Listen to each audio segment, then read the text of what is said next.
It's the Kyle Hyman Show on Redeemer Radio. It's Kyle Hyman. I am here with Greg and Jennifer Willits. Thanks for being here again, guys. Always glad to be here. Glad to be here. I think, Jennifer, was it on your Facebook page that you had posted about the IHOB Guilty. debacle? It was me. She's been really worked up about this, man. Well, I haven't even really seen much about it other than your post and a few other things here and there. Is it real? Are they changing it? Is this why does this matter to you? It's only as real as what my husband reports to me, because I don't really read that much news, and I get my news from my husband. Okay. So I'll walk into the kitchen and say, breaking news, International House of Pancakes is changing their name to International House of Burgers. And I said, oh, no, they didn't. They did not do that, And so I was so disturbed by what the B could mean in IHOB. And I thought, at first it was up for debate. It was like, well, what could it be? Could it be breakfast? And I thought, well, I guess I could concede to that. If it was breakfast, it would. And they really needed your concession, by the way. They really needed you, Jennifer Willits, to say, I will concede to you calling it International House of Breakfast. Like they don't have a marketing team. Right. No, not necessary. And I know I give them so much financial support over the years. Yeah. I mean, they appreciated that $20 breakfast we had 6 years ago. That's keeping them in business, let me tell you. Did you see Burger King's Twitter? No. That they changed their name to Pancake King? Yeah. They did. I did see that the official tweets of Pancake King USA. That's hilarious. But it just really speaks to the institution that IHOP has been for many people, and specifically many generations of people, that you can't change something that's a part of people's childhood. And I think that's where the pushback is coming from. It's I think people in our generation and older are the ones who are really the most upset, because we identify IHOP with positive memories of childhood, and we don't want that taken away or to be erased from existence. And I don't have any plans on eating there ever. Yeah, but I want them to be in my memory positively, not like disappear to a burger joint.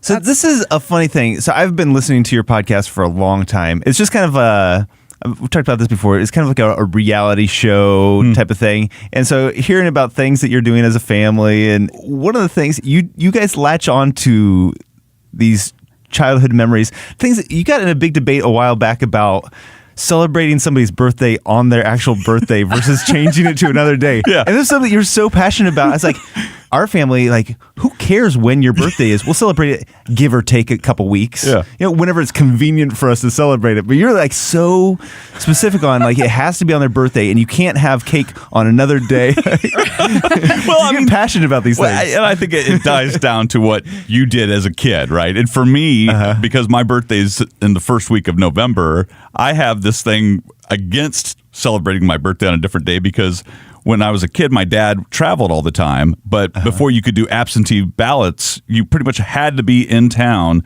to vote. And on vote day, so first Tuesday of November, Dad would always be there. He wouldn't necessarily be there on November 6th. So we celebrated my birthday on Election Day, watching election returns. And to the point that even to this day, my next oldest brother will call me, not on my birthday, but when he's watching television and he sees election returns on the bottom of the screen, he's like, oh, I have to call Greg. And he'll pick it. And so I have this association with just eating cake while no one's paying attention to me, watching election returns. So that tells me you would have benefited from having a birthday shifted to another day. So all the focus would be on you. Now, see, what's sad is when we used to have our show on Sirius XM, this one question would be a 1 hour call-in segment with people calling in to give their opinion. We'd be giving the phone number, people would be calling in, we'd turn it into this huge debate that would spin off into social media for the rest of the day. And really, it all boils down to, what's it matter? I acknowledge. So it's okay. It's just sort of like the IHOP thing. It's not really worth getting all worked up about. And yet, again, it's kind of fun to get a little worked up about silly things like this. The IHOP thing cracks me up because people are taking it so seriously. People are online just up in arms about changing the name. And then you do ask them, well, when was the last time you ate at IHOP? They're like, well, I'm not sure if I ever have, but I like driving past it. It's like I like their sign, and I guess I have a preference to the letter P over B. I don't know. It's like so you're not going to financially support them at all. You're angry at a company for trying to figure out how to stay in business and to support all the workers that work there, and they're trying to evolve and change in a positive way that's going to help them. But we understand you have this sentimental attachment to driving past the sign. Right. It's like you haven't even eaten the whipped cream pancakes, and you don't even need it anymore. It's not good for you. You know that. Burgers are probably healthier at this point than pancakes are. So it's just I've actually been really amused by this. And we've gone through a few branding changes of our own. When we were on the radio, our show was called The Catholics Next Door, and then we rebooted our podcast as that. And then after about a year or so, we changed the name to Adventures in Imperfect Living. And we had a lot of people that were really upset about that. It's like, well, you're removing the word Catholic out of your podcast name. Are you not Catholic anymore? I said, no, actually, it makes even more sense that we're Catholic with a show called Imperfect Living. We're striving for perfection. That's what we're called to do. But we're imperfect, and we can have fun along the way as we try to figure out how to be what God wants us to be. And whereas when we were the Catholics Next Door, it's like, oh, you talked about Star Wars today. How dare you? Catholics don't talk about fun things, and you are the Catholics Next Door. I was like, okay, see, now you're putting too much pressure on us. And so next time we're going to just change our name. Any catechism quotes today. Yeah. Well, next time we're going to change our podcast name to Adventures in Imperfect Burgers, because apparently that's the one way of doing it. So I was listening to your podcast on the way in this morning, and it just posted last night. I think I looked at it and it said 7 hours ago. Yeah. And so it's all real fresh here. Yeah. Just like a burger. See, it's like fresh off the grill. One of the things that you were talking about was how Mary has played a role in so many different things throughout your journey, and kind of how you're relying on her now with some of the new changes that are happening. And as I was thinking about it, I think, to be honest, I respect Mary. We pray the Hail Mary as a family in the evenings, but it's not something I think about a lot. And it's not a daily, like, how can I rely on Mary today? Or how can I ask for Mary's intercession? It's not something I think about a lot, but it's obviously something that you guys are very intentional about. Where does that even start? Where did that come from? Well, for us, it probably came from being Catholic and asking the exact same kinds of questions that you just said just now, or the thoughts of, well, I know that she's sort of there. We have the statue over in the corner. We say the Hail Mary, and it seems like a Catholic thing to do. But for us, and Jennifer came into the church in full communion in 99, but from 99 until about 2001, we were like, but are we really all in with this Catholic thing? And we still had questions about the Catholic faith, even though I'm a cradle Catholic. And it was in asking the questions, and I tell this to people all the time: don't be Catholic just because it seems like a cool thing to do, or because. And hey, kids, you know how cool it is to be Catholic. That's what all the kids in high school say. It's like, hey, man, if you want to be cool like us, you got to be Catholic. No, but don't do it just because your parents are Catholic. Don't do it just because this is how it always has been for you. If you say you're Catholic, then why are you Catholic? And if you can't answer that, that's fine, but you should, for your own good and for your own edification, just like anything that you believe or think. Why is it that you believe that? We're told always be prepared to give an answer for the joy that you have. And for us, we actually started to ask questions of, well, the church teaches that the Eucharist is really the body and blood of Jesus Christ. Why? Mm-hmm. What's the backup for this? And reading not what people who are against the church say about it, but actually we did read some of that too, but what does the church actually teach? And read the beautiful teachings of the church. And for us, the idea of Mary, we'd heard enough of the anti-Mary stuff of, well, are you worshiping her? Are you turning her into a god? And what do you mean you can't go to Jesus unless you go through Mary? It's like, well, wait a minute, I didn't say that. And so we heard a lot of things that confused us. We had to find the answers. And I remember when I went to go pray a rosary in like 2000, 2001, I actually prayed beforehand. I'm like, God, I used to pray the rosary, but now I'm not sure if it's the right thing to do. But then I'm hearing all of the benefits of it. And so I'm going to pray a rosary, and I've read that this is something that would be pleasing to you. If this is not, somehow make it clear to me. And we start praying the rosary, and then just everywhere we looked, Mary is there. And then we started reading more deeply into things like St. Louis Marie de Montfort and his book, True Devotion. where he dives in. Again, this is what, if you have the questions, the resources are there to help you understand. And the idea of how Mary intercedes for us, well, she interceded for us from the very beginning. How did Jesus end up walking on this earth? It was through Mary. He came into this world. God could have chosen, Jesus could have chosen to come into this world and just poof, appear. We saw him do this, right? After he resurrected, he was just walking through doors or, just appearing in places, right? He could have done this, but he chose to come into this world through this little girl practically, right? If we looked at Mary today, we'd say, oh, that's just a little girl.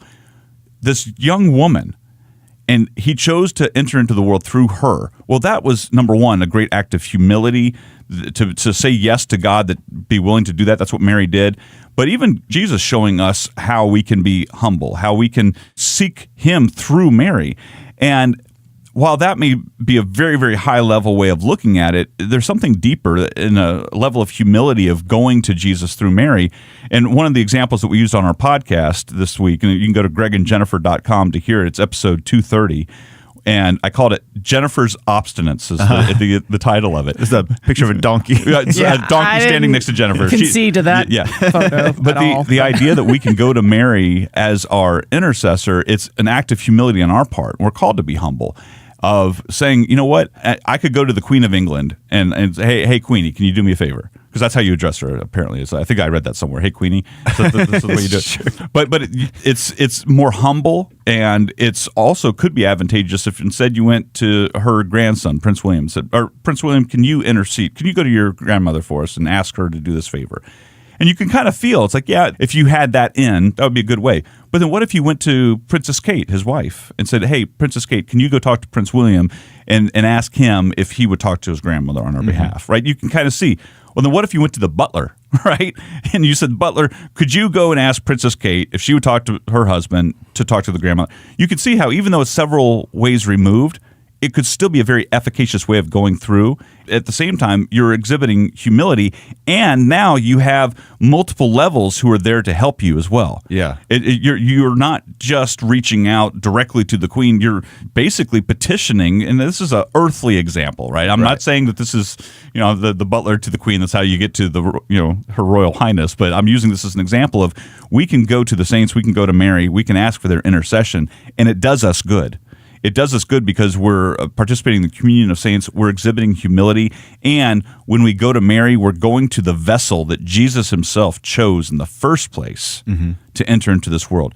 This spotless vessel that was set aside. Why would we not want to take advantage of this person who is a model of humility, who is a model of virtue? And we see this not just because we read it in the catechism or in scripture, but we see it through Mary's very actions. This model of humility, this model of virtue. If we are struggling in our lives, there's the model right there for us to learn how to be more humble, to be more virtuous. She's right there waiting to help us out, to help us get to her son.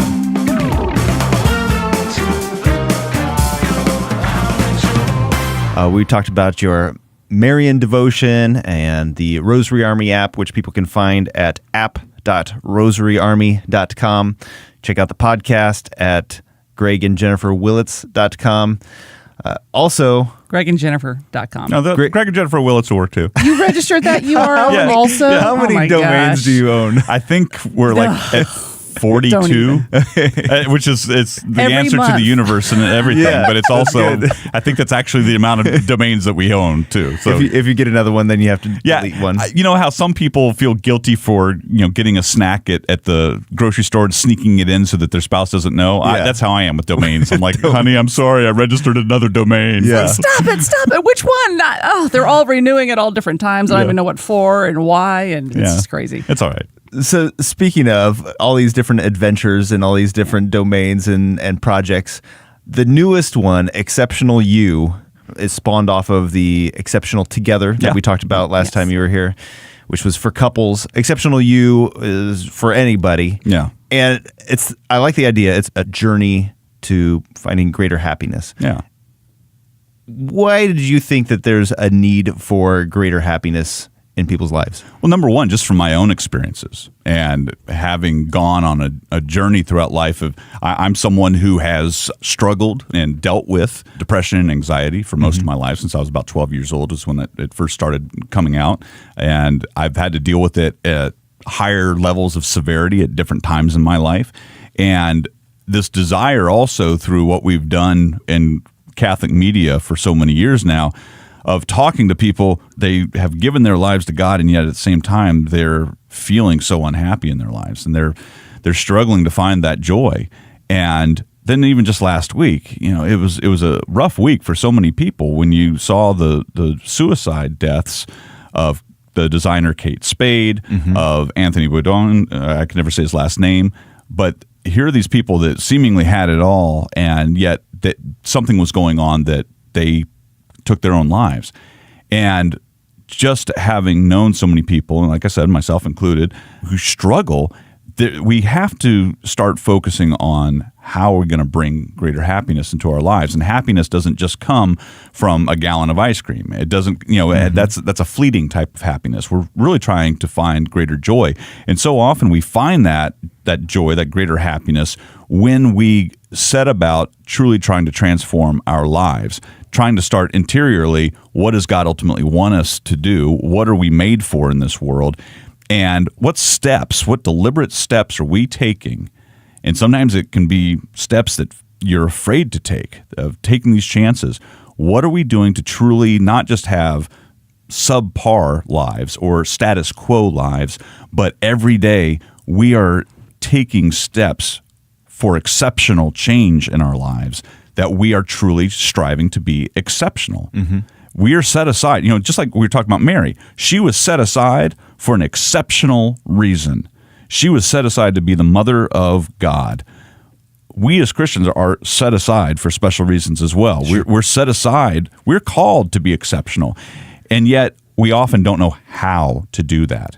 We get so mired in Twitter battles and looking at all the negative news. And the last few weeks, I've sort of been on a bit of a campaign on my own Twitter feed of, I don't retweet a lot of stuff, but I'm trying to, if I see something good and happy and worthwhile or loving, I'm posting it and I've been making a point of saying more of this kind of stuff in the world, please. Not bringing people down to try to make myself feel up, not bringing down a politician to make my point or whatever. But like, for an example, I tweeted something the other day. I just thought it was a beautiful little video. It was a state baseball championship, and somehow the pitcher was playing for one team, and his best friend from childhood was hitting from the other team, and the pitcher struck out his friend and won the game to go on to state championship. And his team just comes together to cheer, and he ran past his team and ran over to his friend on the opposing team and just hugged his friend.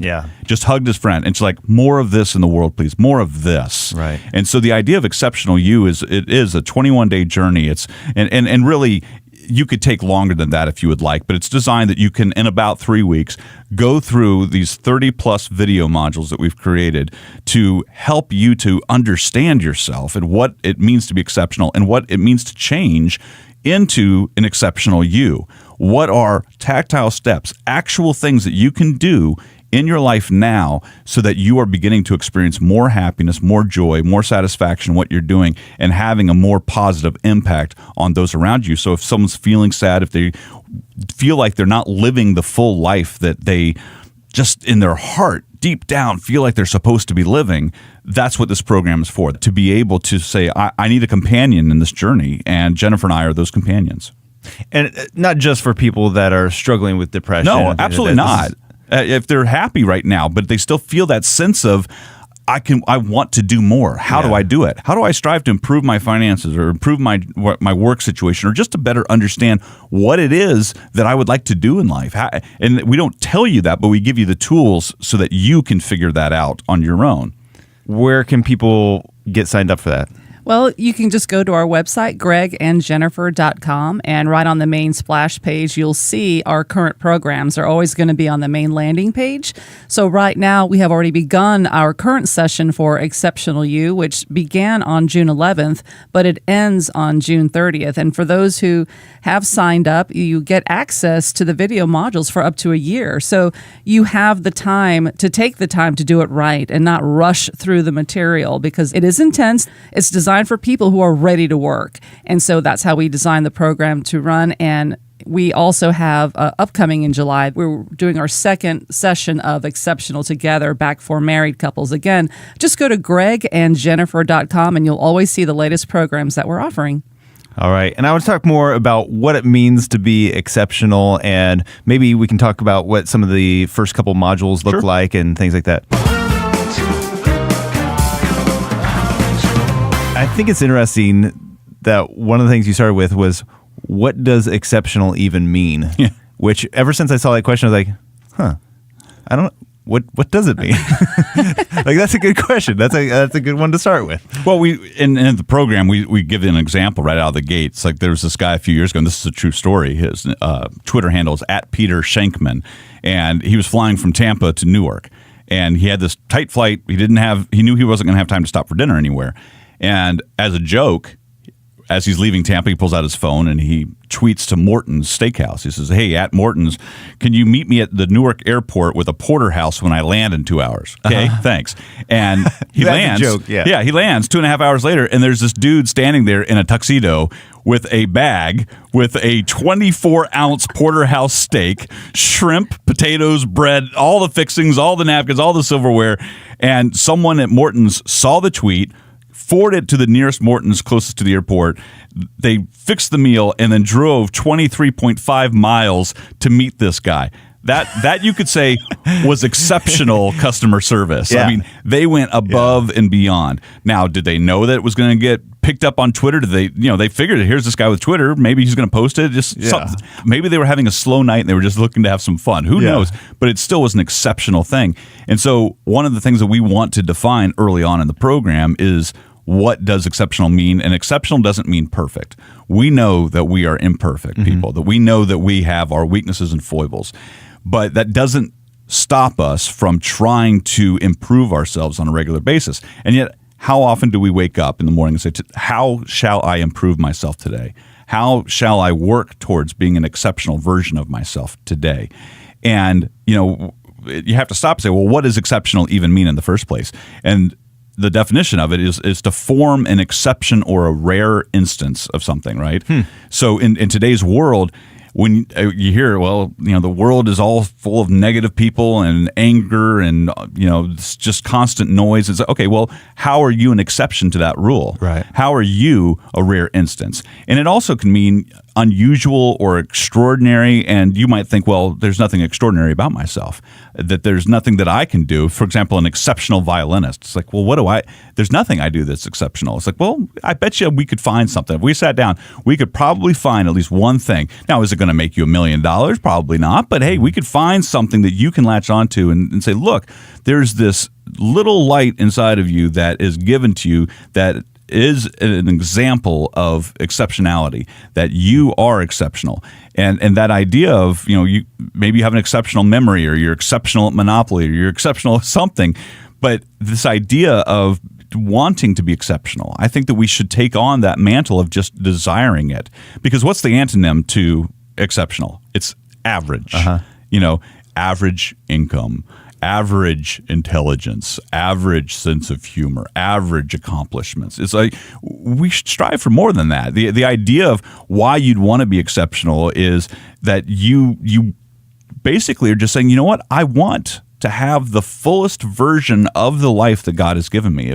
People always say life goes fast and you only have one life to live, and it doesn't mean that you hop on a Harley and go out west, and maybe it does, but the point is that you today deserve happiness, even if your past didn't allow you to have it. Right? You deserve that. You tell yourself that you can't fix broken relationships, or you can't make more money than your job is willing to pay. We tell ourselves these negative things. We are constantly feeding a negative mindset, and yet we don't have to live that way. We can feed ourselves with full things. We can say, I'm going to exceptionally love my spouse today. I'm going to take exceptional steps to show my kids how valued they are so that they don't have to feel unhappy the maybe way that I did as a kid. And again, turning it back to things like what we experienced last week with these famous celebrity suicides, there's been a 25% increase in suicide rates since 1999. Yeah. 25% increase in suicide rates. We're living in a world where people, I think, aren't giving themselves permission for happiness, aren't giving themselves permission for the possibility of being exceptional. We recently did a survey just on our podcast listening audience, and one of the questions that was asked to those who responded to the survey was if they suffered from any depression or anxiety. And over half of those who responded said yes, which is, now while that was not a full sampling of our entire audience, it was well over 300 folks. Out of 350 responses, 50% of them suffered something that was significant like that. So that really highlighted to us this crisis that we are having in this country of mental health, and the way that we manage our mindsets is very challenging for many of us. But why? Why are we struggling there? And that was part of the questions Greg and I started to ask ourselves, that we needed to more formally put this into some kind of a curriculum where we could teach very specifically on this topic, on how we, and you, can look at your life exactly where it is right now and actually make changes from wherever you are, and change the mindset that you have, because it's the way that you see life that needs to be improved. And you can take that and put it in many different directions, whether it's wherever your goals are, whether to improve in your professional life, your personal life, or in your faith life. There is room to be better and exceptional. I think of that example Greg gave with that Morton Steakhouse representative. Right. Was he an exceptional man? We don't know, but he did something exceptional. We can all do something exceptional. We can all ask ourselves that question. Can I do something today that goes above and beyond? And the answer is likely yes. There's always something you can do that's better than you would have done had you just not thought about it. It would be done averagely. Right. Can you can you wake up and do something exceptionally wonderful for your spouse today? The answer is usually yes, you can. It's just, what are you willing to do? And those things build on each other, right? When you do it today and then you do it again tomorrow, they build on each other. That after a while, we start to see, here are all these building blocks of exceptionality. It's not like you get in on this program, Exceptional You, and suddenly by the end of the day, you're completely transformed. Even though I will say we were really pleased earlier this week, right after we opened up this latest session, that we got an email from someone said they're on the 5th video and they already are asking themselves questions they never even thought to ask themselves. And they can see how this could happen. And we're going right along with people through this. I mean, we're constantly going through these lessons ourselves. We're constantly even reminding ourselves, bringing up the same questions that we're asking the people who are a part of this program. Are we doing these same things? The last couple of days, Jennifer and I spent time making a welcome video for our website and for folks who listen to our podcast. And we had so much fun making this silly little video. You can tell, too, if you see the video. Well, and it makes me stop and think. It's like there's a part of me that hasn't done anything like that in years, that hasn't allowed myself to have this silly side. And we used to do it all the time. So sometimes that happens in life, right? Where we might have been this happy, fun person at one point, but the burdens of life and maybe some sort of trial or something else has happened, and somehow the joy that once existed in us has seeped away, that we're not allowing this goofy side. And I think for me, it's like, jobs that I've had and people I worked with and people that I've known and friends that I've had that maybe, oh, you shouldn't be acting like that anymore. You're almost 50 years old. I have struggled in my own life to be happy, to be joyful, to be silly. It's like I'll be more embarrassed. I won't do that because it's going to embarrass me. And there was something liberating about tapping into something in me that is at a core. It's there. But it's been so suppressed and so held back. And so even something as silly as doing that video has been just, Jennifer and I have been talking about that over the last couple of days. That's ultimately where we want to get back to, of creating things that are joyful and that bring people greater happiness in their lives and show them they're capable of doing these exact same things too. And when you talk about struggling with depression, you talked about the celebrity suicides and things like that. This would be a great aid to help somebody that's struggling with that. but I imagine this is not to replace something like therapy or medication for somebody that's really struggling with anxiety or depression. Yeah, and we share this on our podcast. I'm very open about the fact that I'm on medication for anxiety and depression, and I probably will be for the rest of my life. And those things are critical, and we need to take care of ourselves. I mean, that's a physiological thing. You can't think yourself out of something physiological. That's like if you have cancer, you can't think yourself out of cancer. You need the help. But what you can do is change your mindsets in many ways, and that's what a professional therapist can help you with. Sure. But in our case, we're not talking about therapy here. We're showing you techniques that maybe a therapist would do, but we're talking about just techniques that anyone can apply in their lives that will help them have greater happiness in their lives. Exactly. I mean, there's definitely a place for medication if the doctor deems that is the appropriate solution for you. And therapy also can play a role in helping to restore a mindset. But once you leave the therapist session, you go right back into your life. Sometimes you feel like there's this hole of nothing where you can go right back to your habits, right back to your reality. And I think people really need help all the time, through as many tools and resources as you can give them. And they will find the right balance of help and aids to get them through. And we realized we wanted to create a program that will help people in real time, all the time, because that's where they are. It's where they sleep, work, and live. And we wanted them to have a confident set of resources and tools that they could rely on that will be a part of their life so that it will become effortless the more they practice. It'll just become easier and easier to manage their mental state. Sure. And Jennifer said it already that they'll have access to this stuff for a whole year as well. So they can go back and revisit these materials and tools so that if they listen to it, and you know how it is, sometimes you get all revved up when you listen to a new program, and then about 2 or 3 months later things start ebbing down again. Go back and revisit again. You still have access to it. Use the tools. It is a tool. You have to learn how to use these tools to be able to know how to implement them on a regular basis. And with practice, you're going to get even better at it. Very practical. Yeah, absolutely. Practical applications. And I think that idea of being exceptional, I'm kind of hearing two different things. One of doing exceptional things, but also kind of being open to receiving exceptional gifts from God, if you will. Absolutely. Oh, that's a great way to spin this, because and this really came out in the Exceptional Together program, that the idea that sometimes people are more comfortable giving versus receiving, but it's really hard to find one person who is comfortable with both. Oh, interesting. And depending on their life experiences or trauma they may have had in the past, that may have shut down one of those actions of giving or receiving. And yet here we are as Catholics, we go to Mass, and it's our opportunity to practice receiving our Lord, all of him, not just a part of him, but all of him. And yet some people don't know how to receive love from people.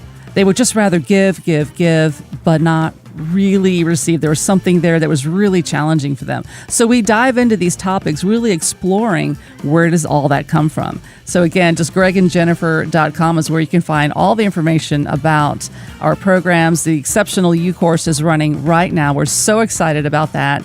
And then Exceptional Together is going to relaunch again in July. So we're super excited about that, because that was a ton of fun working with so many married people. All right. And check out their podcast as well, Adventures in Imperfect Living. Greg and Jennifer, thank you so much for joining us today. And until next time, remember to leave room for the Holy Spirit. I have to tell you, I was showing Andrea video clips from your son, Walt. Yeah. And I want to be best friends with him. I made the mistake of drinking some coffee while I was showing it. Stuff was shooting out of my nose. No. Which video were you watching? It was a disaster. I don't even remember which one that one was. We watched several of them. So many. Yeah, all of them. Just his YouTube channel? I just finally realized I can't drink coffee while watching videos. He even picked it up later once and said, I can't, I gotta stop. I've learned my lesson. Well, his channel, I mean, since you brought it up, we'll give him a shout out. Off the Walter is our son Walter's channel, and you can also go to offthewalter.com, and if he's a video editor as well, so if you want some help there. He's an 18-year-old with lots of energy and lots of ideas, and he is exceptional at doing music videos. Sometimes he'll do completely original music videos based off of other people's music, and sometimes he did the thing I am proudest of our 18-year-old for was last year when he brought me into the room to show me a project he'd been working on for days, a shot-by-shot remake of the Talking Heads Once in a Lifetime video, and I absolutely loved it. He actually bought a VHS video camera from the 1980s because he wanted it to look like a 1980s video. And it does. I just love that video. It's my favorite one. It looks just like it. Yeah.